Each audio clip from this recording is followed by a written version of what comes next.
Hello, everyone. Good evening. Welcome to Lemon Live at 5. I get to share it with another Don today. Well, Donny Deutsch is here. So good evening, everyone. Welcome to Lemon Live at 5. It's great to be with you. I hope that you had a wonderful weekend. I did not join you this weekend, so sorry. I was off doing other things that needed to be taken care of. But boy, do I have a special episode for you today. I'm lucky to be joined by the one and only, the other Don. Well, there's three of us. But he's Donny Deutsch. He's my co-pilot today, and he's my friend. How you doing, Donny? Good to see you. How you doing? Great to be here, my friend. Congratulations on all the great stuff that's happening. Thank you. You as well. You as well. Donny, I was on Donny's wonderful podcast the other day, and he's doing me the favor now to come on mine.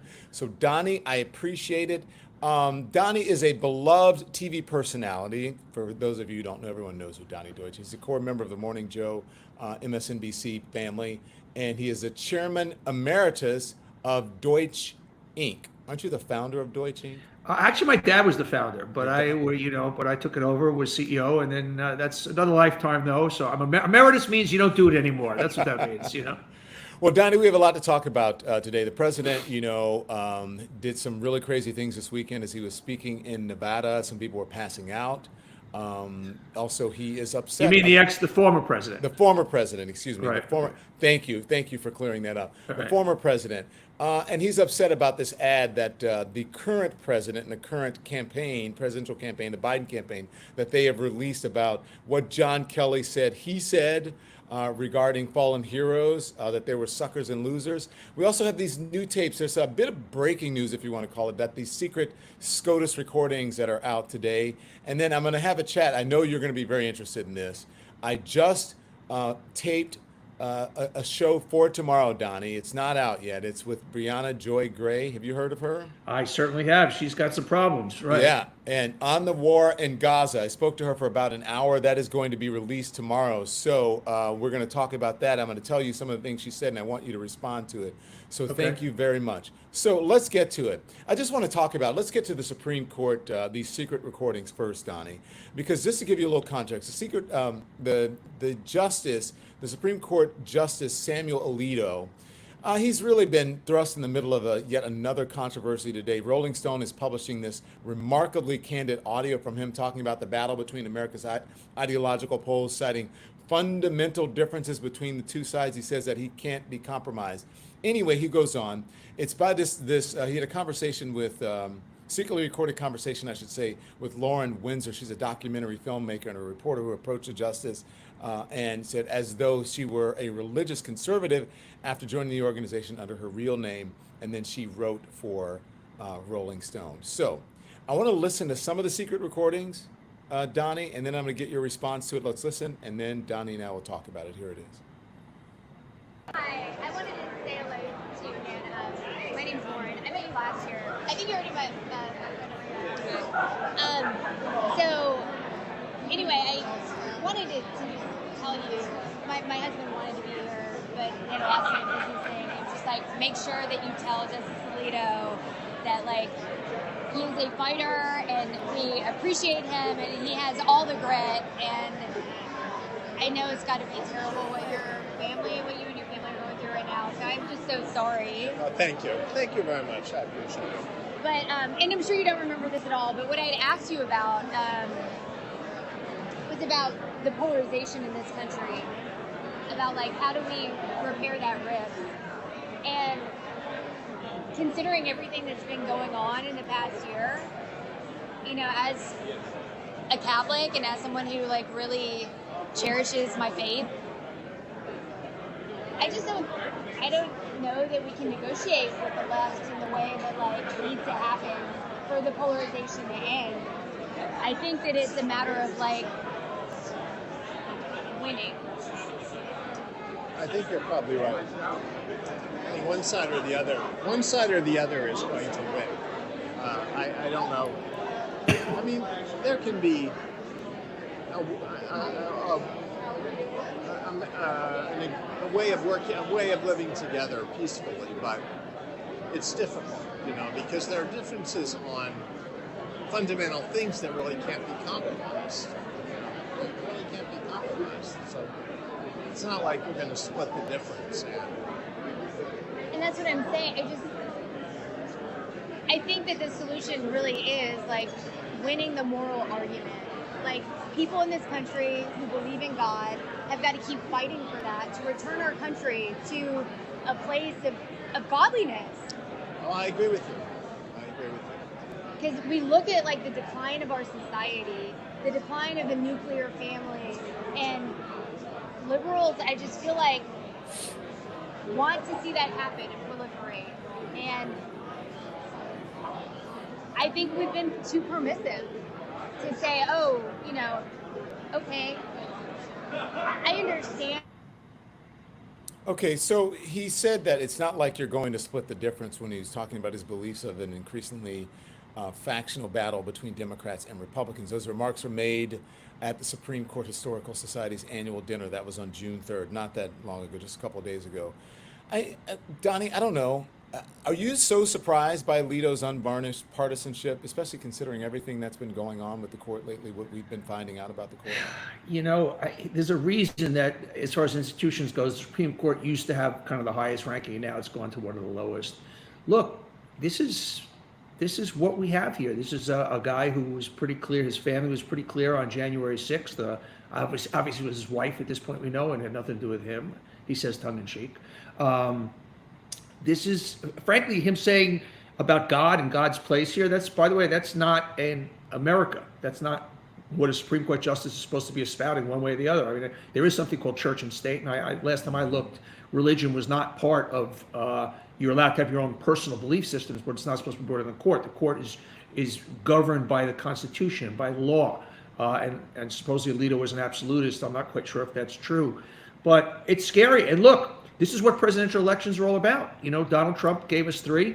Yep. The next president, whether it's Trump again or Biden, is going to probably give us 2. And right now we've got a very heavily skewed court. I believe that I might disagree with certain justices like a Gorsuch or even an Amy Coney Barrett. I don't think I think they're decent human beings, but they can't help but bring their personal views to things. And that's what we have here. And it's a pretty scary situation, particularly for women today. And we know, obviously, with Roe being overturned a couple of years ago, we know they're coming after contraception now. And we've got some scary things going on. Well, that's what I try to get people to understand when talking about the election, and they sort of boil it down to, well, Trump gave me a check during COVID, and I, try to explain to them, well, he didn't really give you the check. It was a Democratic Congress. He wanted he held it up because he wanted his name on it, and guess what? He wasn't for the check, and they don't really understand that. But I think you're right. I think you're right. I know that you're right. So then how do you get people to understand that this is about the future and the trajectory of the country and really of their lives as well, and how they're going to be able to function in society?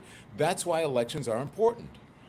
It's really, I'll talk to people sometimes, really educated people. I'm not talking about, MAGA people. I'm talking about swing voter type people. And I'll say to them, you do understand that if Trump is elected, here's what happens to it. Now, I don't use the word abstract democracy. I give real examples. For instance, he'll weaponize the Justice Department. It will be under his purview. It will not just serve at the pleasure. It will be his direct report, as will the FCC. So if he doesn't like Don Lemon's podcast, it will be going off the air, or he'll say to the podcast carrier, I'm going to come after you. Things like the Federal Trade Commission, things like understanding how the Fed interest rates, he'll be lowering and raising them at his own will. He will have the military report directly to him. He will no longer they will not have the ability to serve independently. They will be able to be turned on the people in this country, who will bring back an act from 1894. Just a lot of stuff that is scary stuff, that we're not going to be who we are anymore. And people, they tilt their heads. And they go, what? No, you're over-exaggerating, or I don't believe you, or that I know he's crazy, but checks and balances. I said, well, no, that's the whole point. The checks and balances won't be here anymore. Yeah. He's going to be setting it up with read Project 2025. Well, and the checks and balances is really supposed to be I don't want to get too far afield because we're going to talk about Trump, but that's supposed to be the Supreme Court, right? They're supposed to be one of them, right? But then you have a court that, as you said, extremely skewed to the right. And then you have, you've got Alito and his wife. You've got Justice Thomas and Jenny Thomas. She is just blindly partisan. He is taking graph and, just now reporting gifts that he's gotten, just, in his filings and in his taxes and et cetera. But when you think of Samuel Alito, you said it was tongue in cheek, right? I don't believe, this is just my opinion. I don't believe it was just his wife. Of course not. I think it was him. Listen to those Obviously. conversations. By the way, you're Supreme Court justice. You're going to hang something outside your home that doesn't represent your views. You're not exactly a low-profile guy. It's not like, oh, my crazy wife. I mean, that was just a cowardice thing to begin with, to blame your wife. I mean, I didn't think that was true for a second. I don't think most people do either. Did he just think nobody would notice? They wouldn't understand what it meant? Either that, or he believed in it, or it wouldn't have happened, but he may have not realized his wife put it out until it was too late. But I don't think this was his wife's point of view, and it wasn't his point of view. Let's put it that way. Okay, but listen, Donnie, I understand. But if you said to me, well, he didn't know and his wife put it out too late, there were two instances. So the first time you would think that Mrs. Alito would understand, no? Look, these are his views. I'm being sarcastic. I don't think it's a secret. These are his views, and we're the Supreme Court, like possibly our executive branch, is morphing into something very, very different from what we've known our entire life. And even when courts were tilting one way or another, there was an overlap. There was not, this is pretty much universe. I think the last vote that didn't go exactly along party lines was the Affordable Care Act, and ever since then it's gone strictly for party lines for the most part. I believe. So you think he flew himself, right? Yes, absolutely. Okay, listen, so the court's favorability rating, let me see, has declined a whopping 26 percentage points since 2020, Donnie. Only 44% of Americans, according to Pew, recognize the court as a legitimate institution. How do you fix that? Is it possible? Is it packing the court? Is it term limits? What do you do? One of the things you do, you don't overturn a right that women have had for 50 years that seems like just almost a given at this point. One thing that doesn't work well in our society, in our electorate, giving people something and taking it away. And so I think that's right there. And I think they also, what's happening is if the Supreme Court is not working in the will of the people, abortion is a pretty universal. A woman's right to choose is over 60%. It's a pretty majority issue that the court is not representing the people. And I think when the people start to feel that way, they lose faith in any institutions are here to support us, to serve us, to prop us up. And when they don't do that, they let us down, we lose faith in them. It's that simple as that. So I think all institutions are taking a hit right now. And the Supreme Court is certainly no exception. They're leading the pack. Well, Donnie, the person, as you said, who got 3 Supreme Court justices, got to appoint them, and that was the former president Donald Trump. And if he gets an opportunity, he's gonna appoint even more. And it's surprising to me because it seems that people just don't really. That part of it doesn't even matter to them, and it also does not matter his convictions as well.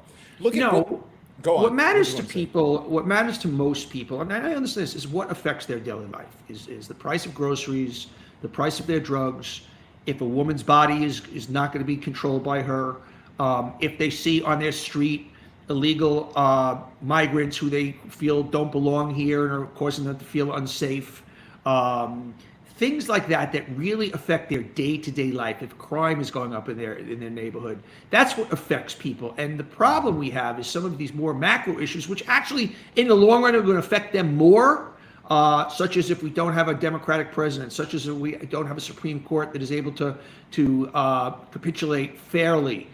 That's going to affect them more down the road, but they don't see it. And they don't have the luxury of even thinking about it. We have a luxury. We're well off, and we're in the media, and we're in a position to say, well, I know inflation bothers me, and a lot of people don't have that luxury. They all they see is the price of their groceries, and they can't make ends meet, and so that's real. And that's the answer why a lot of people are not tackling lots more of these macro issues. Well, and I don't say that critically. It's just a fact of life. Yeah, I agree. Listen, that whole hush money thing, the falsifying business documents, it doesn't seem to be factoring at all into the polls, at all with voters. It's not really It's No. not penetrating. There was there's a poll, the CBS YouGov poll. The majority of people in that poll, 55% of likely voters said that Trump's conviction on 34 felony counts of falsifying business documents isn't a factor in their voting decisions. According to this poll, it was released on Sunday, also found that 6 other issues, including the economy, Donnie, crime, the border, outranked the conviction by double digits. Well, of course. In terms of But I importance. actually think that for Biden, that's a positive, of course. That means 45%, it is going to affect them, and that's a big number. But no, of course, I mean, by the way, certainly this particular indictment, and obviously he broke the law, but when you're talking about hush money payments and falsification of business records, it's very different. I have a feeling that if he'd been tried on January 6th or the election interference, I think that those things would have had more of an impact. Not demonstrably where they would overshadow inflation or abortion or democracy or immigration, but certainly a convicted felony count on those. This, at best, if you have, I'm picturing a suburban, mom in Birmingham, Michigan, who, is really going back and forth. And, I just, the way I'm brought up, I don't believe we should have a felon as a president. I think very slimly on the margins. But I don't think the Democrats are pinning any of their hopes on this. And by the way, we're only a week and a half out of this. So imagine 2 months from now. What do you mean? Well, it's still fresh. He was sitting in a courtroom a week and a half ago. So obviously it's going to be more, whatever the opinion of its importance or relevance is going to be higher now than it will be going forward. Okay. So what are you saying? Is that good news or bad news? It's bad news for the Democrats. I think Okay. it doesn't matter that much now, and it'll matter even less a month from now. Okay, I just want a clarification on that, because if you look at, there's other poll, I hate to keep citing all these polls, but Biden went up 1 point since the conviction. Trump went down 1 point since the conviction. Are you surprised by that? It sounds like you're not. No. I said it before. When I heard the 34 guilty counts, I said, wow, it did feel like something big. But before I heard that, I was like, let's get this trial over. It's not going to make a difference. And now that a little time has passed, I do think it's smart to continually brand him convicted felon. Just keep using those words. Just, you don't have to go any deeper than that, but just like the way, and I've said this on the air, the way he always was able to coin nifty phrases like Lion Ted or Sleepy Joe, he's convicted felon Don, and just don't let that go. It's certainly not going to help him. I don't think it hurts him a lot, but in the margins, it could do a little bit of a difference. Are you worried about November? Because you said it's going to hurt the Democrats. Are you worried about Biden in November? I'm very worried. Turn this around? I'm very worried. I think if the election was today, I think Trump would win. Yeah. That doesn't mean I say he's going to win in November. That's today. There are a few challenges right now. There's an overall, people feel a chaos in the world. They feel chaos here because of the problem with immigration. They feel chaos because of the 2 wars going on. There's crime. There's an unsettled feeling. And the irony is Trump, who himself would create more chaos, is kind of coming in as, I'm going to restore order to everything. And I think that's a powerful message. Inflation is not helping. The problem is, you ask people individually, how do you feel about your pocketbook? How do you feel pocketbook, your wallet? Fine, I'm doing better. How's the economy? The economy sucks. And I think the economy is a replacement word for just how's everything overall. So if you have immigration that Trump can run on, regardless, yes, the Democrats have an answer that we tried to pass legislation, you killed it. The fact is, it's still on the Democrats now in the court of public opinion. If you take that, you take the war in Gaza, which Biden loses on 2 fronts. He loses with Muslim voters, and he's losing a lot of Jewish voters. He's hemorrhaging with young black voters and young voters. His base is very fragile right now. So right now, I think it goes Trump way. Now, a lot can happen. I think the debate is huge. Because the one other thing I did mention that the Biden problem has, whether it's fair or unfair, is he's too old, he's not with it anymore, those concerns. Now, he answered the bell really strong for the State of the Union address, and I think the debate, if at the debate he doesn't show up strong, I don't know how he recovers from that. I really believe that. But I do think if he comes up strong, I think things start to look a little bit brighter. Look, there's a lot that can happen between now and then, and I've said this, I keep saying this to our good friend Jonathan Wald, that there's going to be stories written here that we have not thought about. This is not just going to be these 2 guys going the next 5 months, winner takes all. some craziness is going to happen in between. I don't know what it is, but I just have a feeling that this story has not been written yet. I agree. I wish we had a point of contention. There's so far no point of contention, Donnie. Who are you? Conflict sells in cable and conflict sells on podcasts. Let's create some conflict. Okay, what is going on, Donnie? I mean, I got. We're just two smart guys. Something. We're two smart guys, you know. I mean, you know, of course, we both are pretty level-headed, and we call it as we see it. So it's not like we're, you know, crazy progressives where we can't honestly look in the mirror and go, boy, Trump, there's a really good chance this guy can win. You know, we're not super woke. We're not crazy right-wingers. We're kind of where most of the country lives, kind of in the middle. Most of the country lives either just right or just left of center. Well, and Donnie, I think that's where we are. I called it last time, and people were really pissed at me when I said Trump's going to win, right?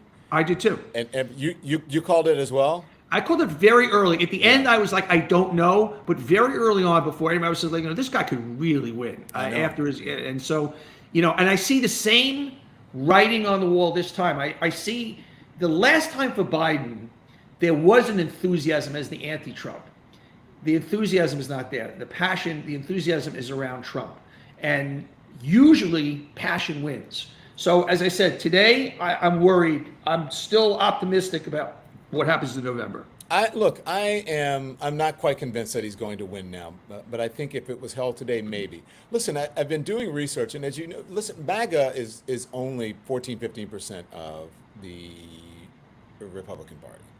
And, you know, because is it 14 to 15% of the electorate, I should say. And most people in the party don't identify as MAGA, but they seem to be supporting this president. So, you know, that's interesting. But I do think that there's going to be something, as you said, that will happen between now and November.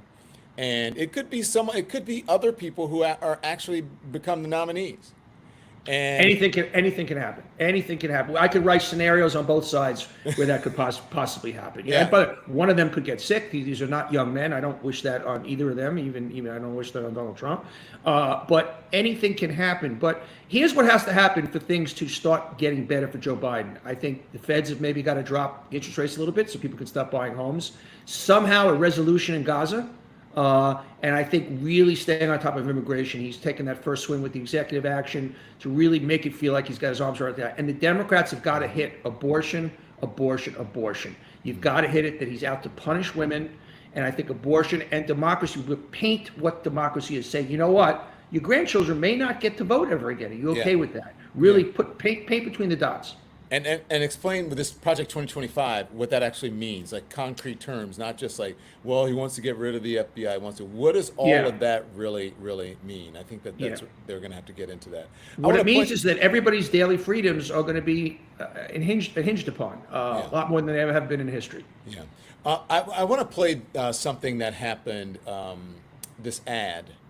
There's an ad from the Biden campaign, because you know the former president is really pissed. This weekend he talked about it. He's really pissed about this ad. He talked about it in Las Vegas, and it's portraying him as sort of anti, veterans, right?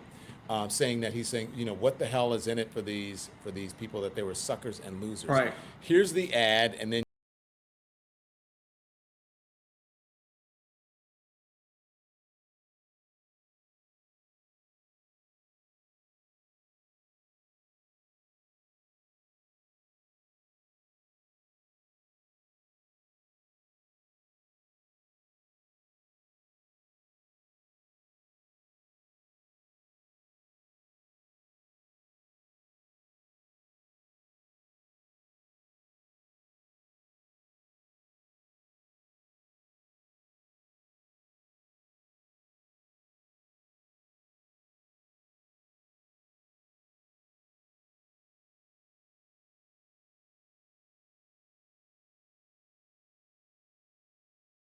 me his Purple Heart. I always wanted to get the Purple Heart. This was much easier.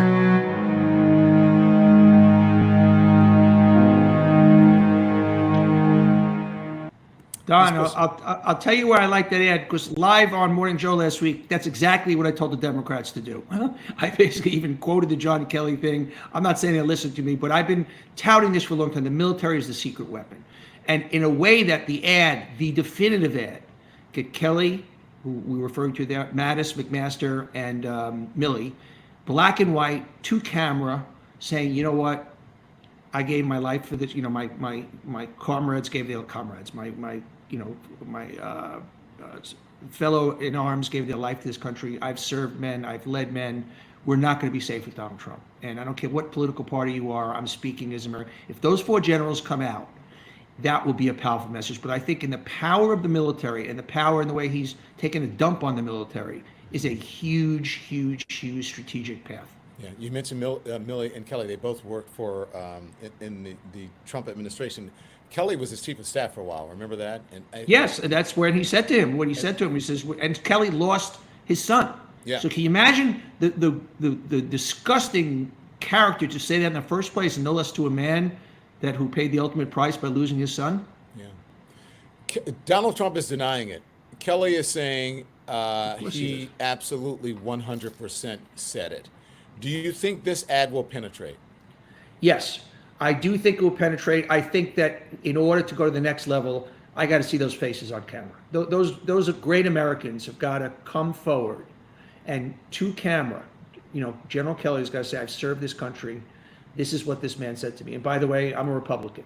And you know, and the other, and Milley, great generals. I call it generally speaking, and that's the campaign they should run. Yeah. Donnie, this is a show, our live show, where we talk to our subscribers. That was the whole reason that this show was created. That was the impetus behind it. As you said, our good friend Jonathan Wald. Jonathan Wald is the executive producer, by the way. And I said to Jonathan I said, you know, what's different about this is that I get to interact with the subscribers and the viewers. Why don't we do it? Why don't we just do a live show every day where we just talk to our subscribers? And here we are. Now, so if Donnie, they ask questions, they give comments, they may be mad at you, especially if you say bad things about Biden, they may get mad at you. But listen, if the election were held today, this is a poll that's up now. If the election were held today, what do you think would be the result? So meaning, who do you think would win? Sure. So 33%, Donnie, say Biden would win by a lot. 54% say Biden would win by a little. 9% said Trump would win by a little. And 3% said Trump will win by a lot. Again, that's unscientific, but you've had about almost 400 people. And that's your audience, that's right? My audience. And they're hopeful and they're optimistic, and it's what they want to believe.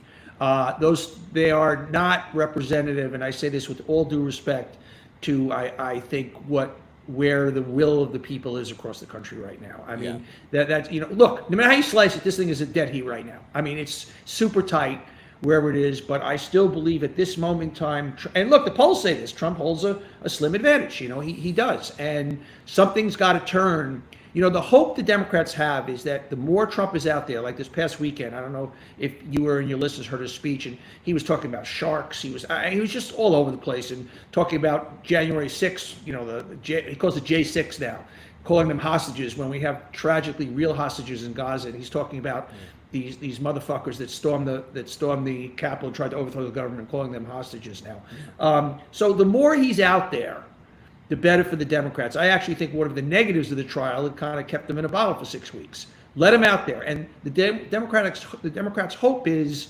that as we get closer to the election, and the choice is clearly a binary one for the most part, that people, the more they see Trump, the more they're going to be reminded, oh boy, you know, I forgot how crazy this was.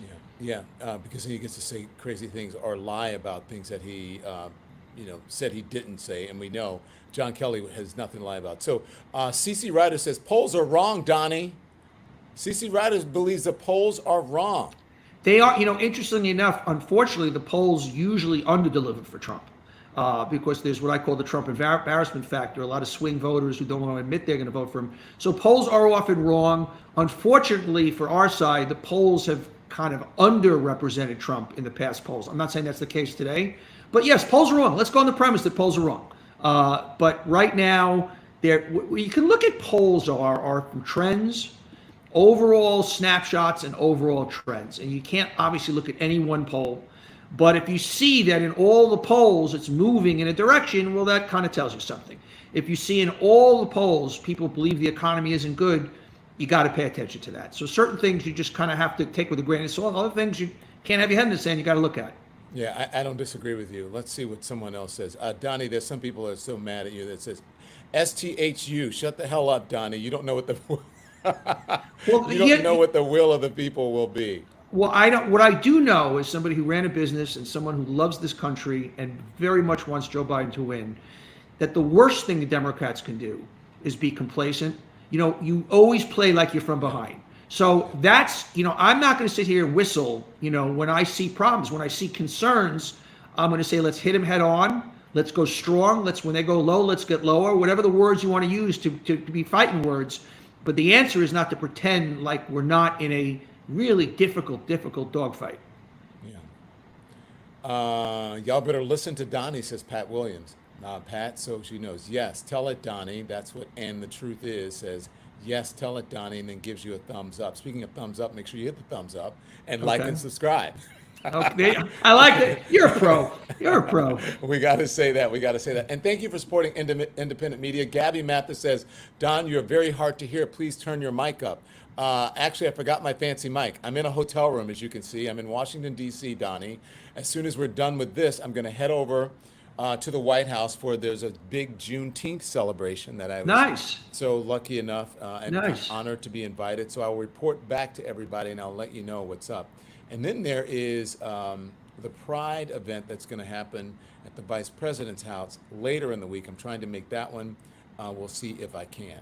Okay. So, Donnie, let's get back to business here and talk about some other things. I know we're going to talk about the war, but let's finish up because I want to talk about what happened in Vegas.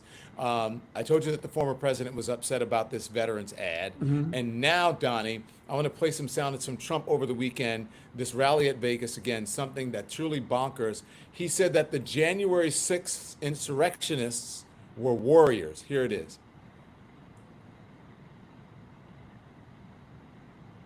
And we're going to change that around. We want to be fair. So we're going to change that. And we're going to change it. And we're going to change it fast. But those J6 warriors, they were warriors, but they were really more than anything else. They're victims of what happened. All they were doing is protesting a rigged election. That's what they were doing. And then the police say, go in, go in, go in, go in. How about Scaffold Joe, the guy on the scaffold? Or how about the big FBI guy or whatever, wherever he comes from? Go on in, everybody, go on in. What a setup that was. What a horrible, horrible thing. And, that blows two ways. That blows two ways, believe me. And we... So, Donnie, what's your reaction? But, I mean, are we supposed to believe our own ears and eyes when we see what happened, what really happened on January 6th? Or are we supposed to believe Donald Trump? What's amazing is you play that, and that's what I was referring to earlier, and then you actually show the tape against it. And he'll be talking... I mean, we were on this morning on MSNBC, and he's talking. He says, "Look, they let him in. These were peaceful protesters." And on the other side, you see guys cracking open, policemen's heads. Yeah. What is amazing? I don't blame him because we know he's a liar and we know everything about him. I blame the people that are able to overlook that. And I'm not talking about really deep MAGA people. And I said this on the air this morning. I said, to me, for anybody who is anywhere down the middle, this should be a disqualifier. January 6th should be a disqualifier. He tried to overthrow the government. They tried to violently take over the Capitol and hang the vice president and try and kill the vice president. I mean, this is stuff, if they tried to sell it to you in a movie, you'd go, it's too broad, pull it back a little bit. Nobody would believe any of that. So to me, this is a disqualifier. Yet, for some reason, many people are just, yeah, he's crazy. Yeah, that was crazy, but. And it is, to me, this alone should disqualify him for any sane voter. But it doesn't. For some reason, people move on. A lot of people refuse to really accept the truth, or they just will continually rationalize away. I think there are a lot of voters saying they're voting for Trump. Now, a lot of Jewish voters I know now saying because of Israel, but they always wanted to vote for Trump. And they're using it as an excuse because, by the way, Biden has been just fine for Israel, and Biden's running for office and he's trying to do the right thing. And what I also say about people who say Trump is good for Israel, if Jewish people can't understand what an unhinged dictator is capable of, then I don't know any group that should understand that. To elect a guy like that with our history, so that's all I have to say about that. Yeah, listen, I think Biden on this particular issue, he's damned if he does. Yeah, he's fucked right? On both ways. Yeah. Yeah, he is. Donnie, now listen, I have been trying to figure out. Well, before I get to that, you said you don't know why. I mean, do you not know why? I mean, don't you think there's a Trump? lot of... Yeah, here are the reasons people vote for Trump. And combination of a few things.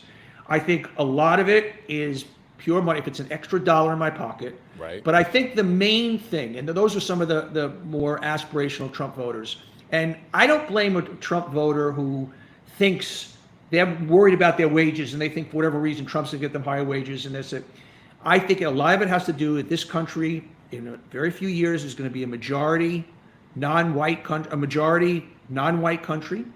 And I think people in this country are afraid of that. They're afraid they're losing what the country, when they say we're going to make America great again, a lot of ways that means we're going to make America white again. And there's a lot of what I call soft racism, not the bigotry that is obviously on display, of people who I know who just want to keep things where they are, and I don't want to even out the playing field at all, and I like the gated community, and let's keep things gated metaphorically and literally. And I think that's a lot of what's going on here. And a lot of this country feels that they're being left behind. And if somebody comes along and says, you know, your life sucks, but it's not your fault. It's the brown guy's fault. It's the black guy's fault. It's the banker's fault. It's the media's fault. It's anybody else's fault. You create the other. And that's what dictators do. So that's kind of my synopsis of why Trump. It's I mean, you can't win if you're in the media and you're a black or brown guy. I mean, people always blame the media and they always blame the black or brown. It's the black guys in the media. Wait, the Jews in the media are not far behind. But this weekend, though, in Las Vegas, it could be the Sharks' fault because I want to play this. I'm not exactly sure. If you can explain to me what he's talking about, I would really love it. It's brilliant. Here it is. Because of MIT, my relationship to MIT, very smart. He goes, I say, what would happen if the boat sank from its weight and you're in the boat and you have this tremendously powerful battery and the battery's now underwater and there's a shark that's approximately 10 yards over there. By the way, a lot of shark attacks lately. Do you notice that? A lot of shark. I watched some guys justifying it today. Well, they weren't really that angry. They bit off the young lady's leg because of the fact that they were not hungry, but they misunderstood who she was. These people are crazy. He said there's no problem with sharks. They just didn't really understand a young woman swimming now really got decimated, and other people too. A lot of shark attacks. So I said, so there's a shark 10 yards away from the boat, 10 yards, or here. Do I get electrocuted? If the boat is sinking, water goes over the battery, the boat is sinking. Do I stay on top of the boat and get electrocuted? Or do I jump over by the shark and not get electrocuted? Because I will tell you, he didn't know the answer. He said, you know, nobody's ever asked me that question. I said, I think it's a good question. I think there's a lot of electric current coming through that water. But you know what I'd do if there was a shark or you get electrocuted? I'll take electrocution every single time. I'm not getting near the shark. So we're going to end that. We're going to end it for boats. We're going to end it for trucks. The truck. You ever hear the expression "cuckoo for Cocoa Puffs"? But here's the problem. Here's the problem. I had lunch with a guy today, smart guy. Yeah. Kind of a guy goes back and forth, Republican, Democrats. I think he's voting for Trump this time. And I was talking about that speech, and he goes, "Yeah, but he's funny." Literally said that. Yeah. But he's funny. Yeah. And to a lot of people, he's entertaining. Yes. And it's just. But you compare that, if they see Biden and Biden is not showing the vigor and vitality, they'll choose campy, irreverent kookiness over quietness. Yeah. And that's why Biden's got to turn up the volume, literally and figuratively. But the problem is what we see and go, that guy is not fit. That's not a stable mind. That's your crazy uncle that you say to your niece, are you getting the proper care for your father? You know, America... A lot of America finds that charming. Yeah. And I don't want you people screaming and yelling. I'm just here to tell you my opinion and the truth. No, you know? Listen, I say it all the time. He's like a comedian doing crowd work. You know how comedians will go out on the road and they don't necessarily have new material, but they just go in front of the crowd and they, you know, hey, what's your name? Donny. Yeah. Donny, where are you from? New York. Donny, what do you do for a living? Oh, I'm on MSNBC. People start laughing. You're on what? You're one of those crazy people on the TV. Who's that? Your girl? That's what he does. But the last thing he said, when he said, I'd rather get electrocuted than eaten by a shark, people can relate to that. That's a thought that everyone goes, yeah, I think the way that guy does. I'd rather get electrocuted than eaten by a shark. So in this insanity is this ability to connect that is repulsive, because we know how repulsive he is, but on a human level, it connects. Yeah. Donnie, I don't, I do have a boat, and there are at least 2 batteries already in the boat. So boats already have batteries. I just, Yeah. just so people know, and Just so people know. it's not going to electrocute you if water hits it. You hope it doesn't. All it means is that the boat is going to stall. But guess what? Boats can also stall if they're gas engines or Yes. or diesel engines. They can get Yes. flooded. They can get water in it. So I'm like, yes, he is funny, but I have no idea what the hell he's talking about. Well, that's a all given. I got to say. Okay, that's a given. Donnie, so I'm so glad to have you on, because this is the initial thing I wanted to talk to you about, and all these other things were coming up. I want to talk to you about Gaza, about Israel and Gaza. You're very passionate about it. I appreciate your passion on it. Thank you. And it's good to have folks out there like you speaking truth to power, okay? This particularly viral monologue, part of a particularly viral monologue that you delivered on MSNBC last week. Here it is, play it. The last question, I'd love to start with an answer. And, we hear these headlines that, 4 hostages rescued and 270 Palestinian civilians killed. And we need to start to look at that word civilians. And obviously war is ugly, but when in the case of this instance, when the hostages were being held by a Palestinian journalist, a civilian, and a Palestinian doctor, a civilian, these are not civilians. These are Hamas ambassadors. And yes, there are innocent civilians, but I think back to also the hundreds and thousands of rabid Gazans as they dragged a corpse through Gaza, cheering, hysterical, with glee and joy. And it's just, once again, the media coverage is, and these were 4 hostages that were taken on a day that 1,200 Israelis were slaughtered, maimed, decapitated, killed in the most gruesome way.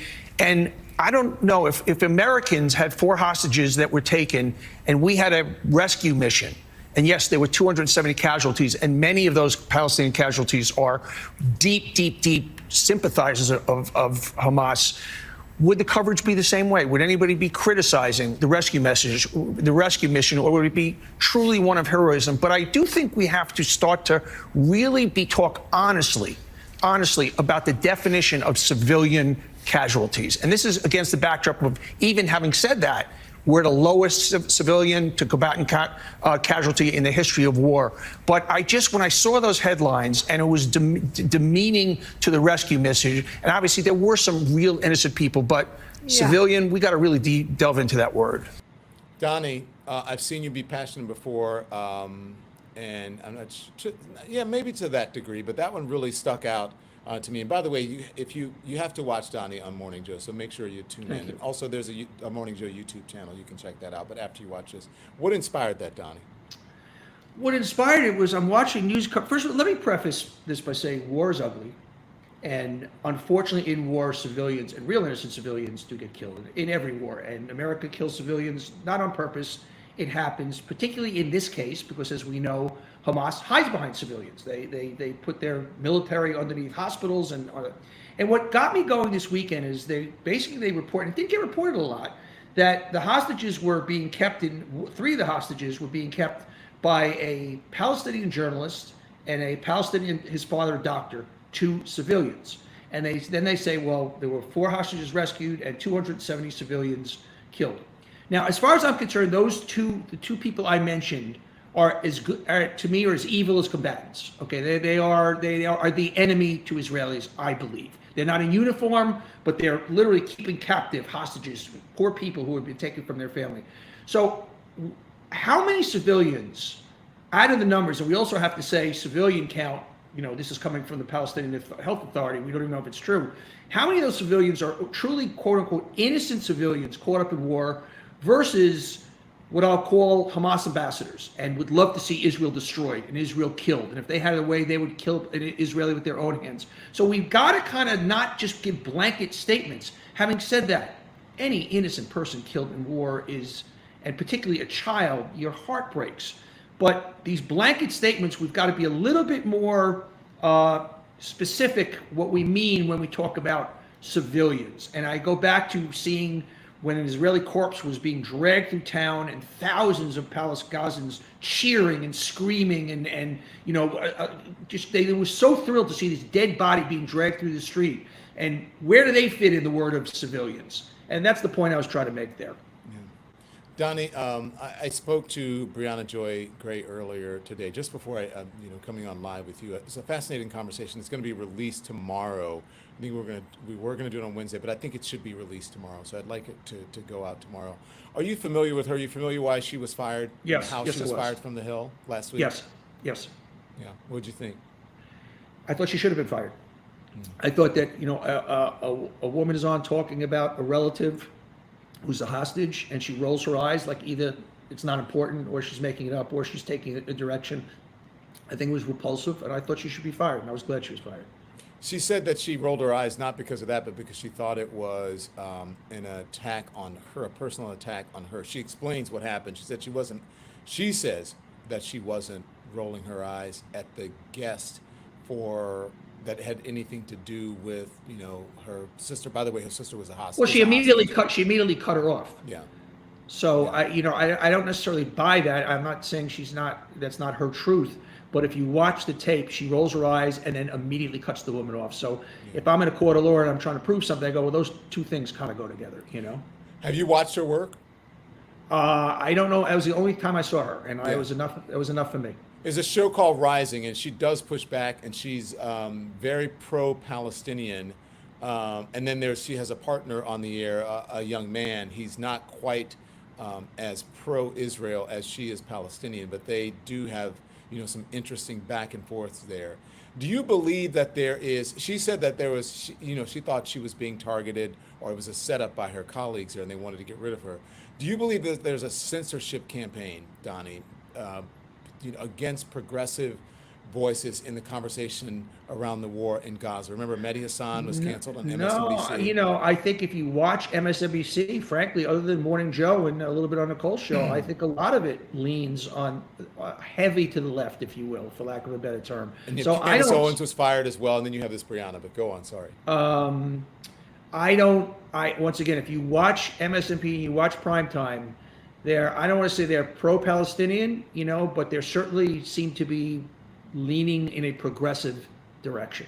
And they seem to be very anti-war. I mean, everybody's anti-war, but I don't want to say anti-Israel, but I see MSNBC as very much not censoring anybody. That's my feeling. What do you think of that? What do I think of that? I think every anchor has the right to do what they feel, and I think that's I don't necessarily agree with every anchor, but everybody has both their personal feelings and their audience, and they no matter what any anchor says, they understand their audience. It's not that you're not being truthful and honest with yourself, because I think anybody that's not, the audience will see through and they won't last. But you're also cognizant of your audience, and the MSNBC audience is a very progressive audience. The Fox audience is a very different audience. Fox audience is going to be much more pro-Israel. It's much more Republican, whereas the MSNBC audience is going to lean a bit down the middle or the other way. You're a Jewish man, though, and you Yes, I have am. strong passion for the Jewish state. So, but how do you have to feel a certain kind of way about it when you hear these folks? Meaning what? I'm not quite sure. I mean, look, if someone was saying things, on the air that I deemed, it seemed offensive about race relations, I might say, well, damn, I can't believe that my colleague was saying that. Or one thing about me is you take somebody like Eamon on MSNBC, who couldn't be more different. That's a quality man. That's a wonderful human being, and it makes me sad that we are on such different sizes, because it's not that we're both human. We both feel for human beings. He's a decent dad. He's a delightful man. Yet he's can't help but, and I don't say this critically, his heritage, as I bring my heritage, so he lends it that way. Being decent, fair men, we still lens thing, whereas I can empathize. If somebody comes out and says, it's time to start lynching some black people, I'm going to be outraged, but you can even be more outraged. That's just reality. I can feel as deeply as I can feel, just like you can feel for Jews after October 7th, because you're human and you're decent and you come out of the side of fair play. But as somebody who comes from generations that were tried to be exterminated one lifetime ago, there's a different primal thing happening with all different groups, and that's just reality. What do you think of anti-Semitism now, since I think I don't think it's going up. I think it's always been there. I think the rock's been lifted. I don't think. Yeah, I think it's risen, but it didn't create anti-Semitism.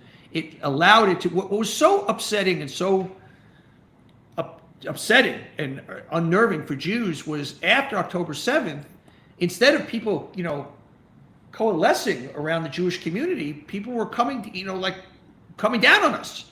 And it was like, whoa, wait a second. We just got, our brothers and sisters just got slaughtered and massacred in the most inhumane, heinous way. And yet we're answering about being Jews. So I think it was very sobering.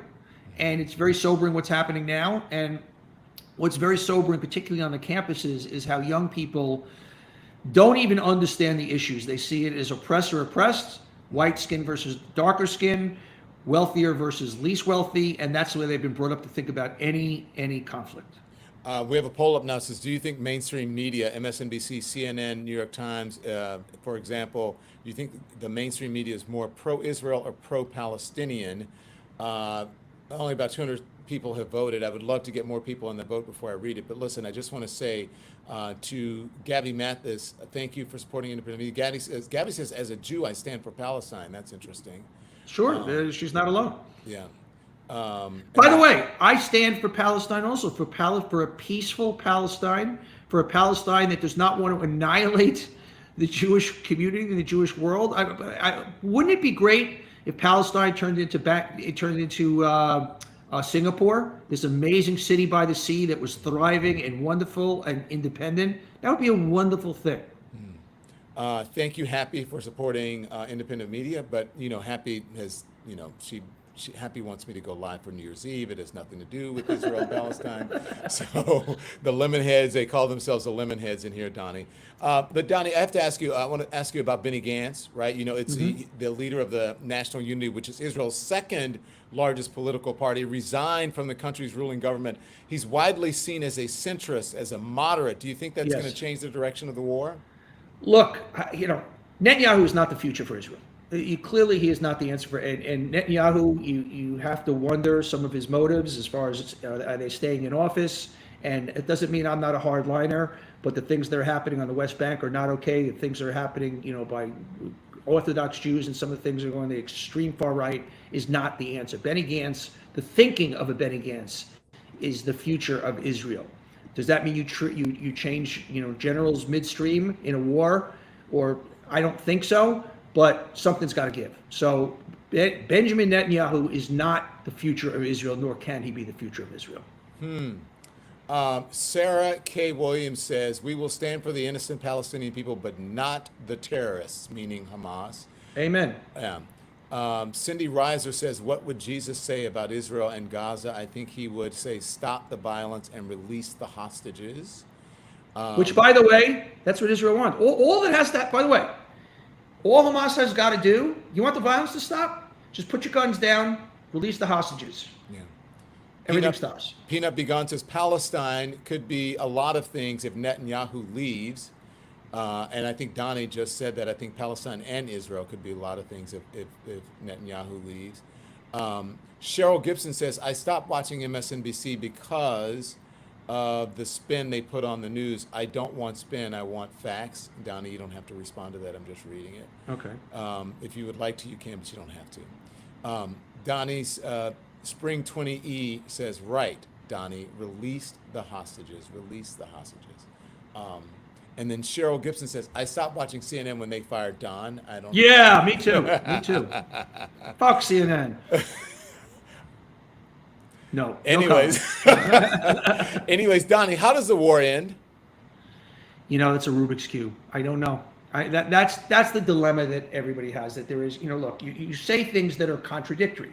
On the one hand, I don't mean you. I mean things are contradictory. Hamas cannot stay in power. They can't stay in power. There is not a functional possibility for Israel to continue with a terrorist regime who tried to annihilate them staying in power. So then you go, well, they've got to be taken out of power. So then Israel has got to keep moving into Rafah, and unfortunately more civilians get killed.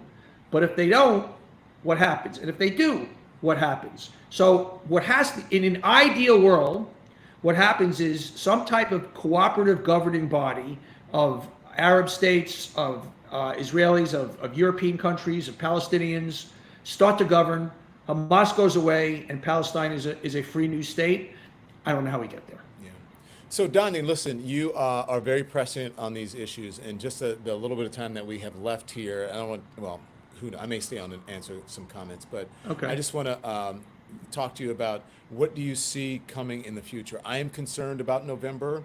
I think that everyone should be out there telling as many people as possible how important this election is. I think that people should stop looking for the perfect candidate.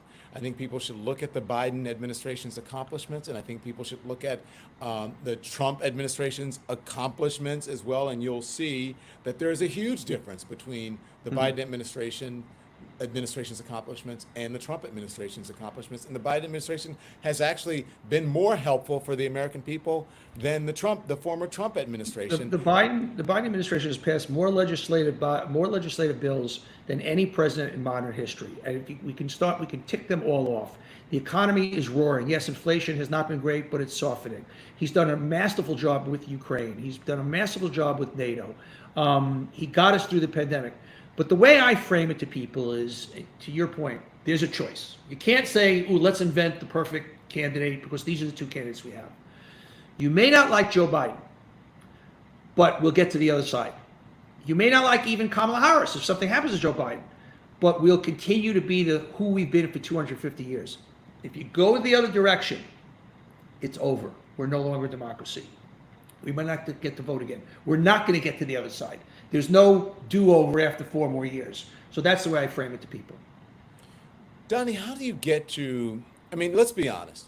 As much as I love watching you and Joe and Mika in the morning, right? Only a certain percentage of people watch the mainstream media these days. I think obviously there are more people on social media, millions upon millions upon millions of people. And don't forget Willie Geist as well. I love watching all of you guys. Yes. So then how do you penetrate? How do you get through?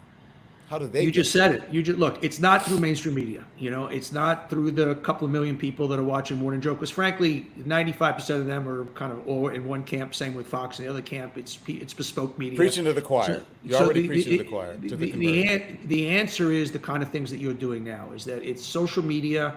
It's very, very, very granular. That's the way people, particularly young people, are getting their information. So if Biden has a problem with young people, it ain't going to get solved on MSNBC, and it's not going to get solved on Fox. It's going to get solved in the trenches, social media, one-on-one, granularly. That's the way you reach people. Mr. Donny Deutsch, anything we missed? I love you. You're great. Congratulations on the success of your new endeavor. You're where you belong with the people, and love talking to you, my friend. Let's hang out this summer, okay? Thank you. Absolutely. Donny, tell them where they can see you besides Morning Joe in the morning. You can listen to my podcast, On Brand with Donny Deutsch. You can get it at Spotify, Apple, anywhere you get podcasts. It's twice a week. It's a great show. We do great interviews each week. This week I have James Carville. Next week is John Bon Jovi. So we get some really interesting people, and we talk about their own personal brands, and then I do another show on a weekly basis where I talk about the brands of the week. I define everything as a brand. Every personality is a brand, every company is a brand, every political party is a brand, and we go over who's up, who's down. So On Brand with Donny Deutsch, get it anywhere you get podcasts. And on Morning Joe, and on Deadline White House with Nicole Wallace. That's where you can see me. And if you've had enough, don't look at me anymore. James Carver, my homeboy from down in Louisiana, is going to be on the show. I love that. And who else did you say you had on? And then Bon Jovi to follow. Oh yeah. So are you heading off to London? If you know what I'm talking about. No. I'm not going to London. You're not going to London. I wasn't invited to the wedding. I wasn't either. Donny, thank you, sir. I appreciate it. We'll see you soon. You can click off. I'm going to finish talking to the guys for a second here. Thank you, Donny. Right, I'll see you soon. Thanks. Be well. Make sure you check Donny's On Brand. Check out his podcast. We're going to click off. Thumbs up. And producers, you can knock Donny off. Donny's got his producer in there is going to knock him off the thing as well. So listen, I want to thank you guys for joining us. Listen, it says Happy Monday. Donny, Happy Monday says Spring 20E. Love you, Lemonhead, says Pamela Carter. I love you guys as well. I love Morning Joe, says Grace R. Thanks, Donny. Oops, TikTok is best for young voters. Thank you for that, Rose. Why did it take so long to get on social media? Did you have a non-compete? Are you talking to me, DFW Radio? I've been on social media for a long time. I just wasn't on TikTok. I got out of some of it because it was so toxic during the Trump years. And especially Twitter had gotten so toxic. Sunshine says, great show. Thank you. Tracy says, great show. I appreciate that, Tracy. Another great show. Lemonation says, Nicole. And great chat, y'all, says Ron Foster. Thank you all. Make sure you hit the thumbs up button. Make sure you hit the thumbs up button and the like button. So, guys, I'm going over to the White House. I'm in Washington, D.C. tonight. I'm going to the White House. Let me tell you what's happening here. I got to get in my email to tell you who's there. I ran into Roy Wood Jr. At coming off the train station to New York today. He's going to be performing tonight. And let's see who else is going to be there. Juneteenth. I'm looking for the concert. Okay, so here is the thing. So this is, I'm getting the wrong Juneteenth. This is the one at the Brooklyn Museum. No, I'm talking about the one that's going to be at the White House. Anyway, I can't find it. There's going to be a lot of people performing tonight, and I'm going to get to come back and tell you exactly who's going to be there, how much fun it is, and it's really nice to open your email to get an invitation from the White House, but I can't find the invitation to tell you exactly. Oh, here it is. So the concert is at the White House tonight. Raheem Devon, Kirk Franklin is going to be there. Dougie Fresh is going to be there. Anthony Hamilton, Gladys Knight, Patti LaBelle, Patina Miller, Trombone Shorty, Brittany Spencer, Charlie Wilson, and Roy Wood Jr., and I'm sure a whole host of other people. And Don Lemon will be there, but I will not be performing. I will just be observing, and I'm going to come back and report to everybody about what's happening. But I've got to get there before the gates close, so I'll see you tomorrow. Hit the thumbs up, hit the like. Make sure you get people to subscribe. Lemonation, you guys are the best, my lemon heads. I'll see you tomorrow. Thanks for watching. Bye-bye.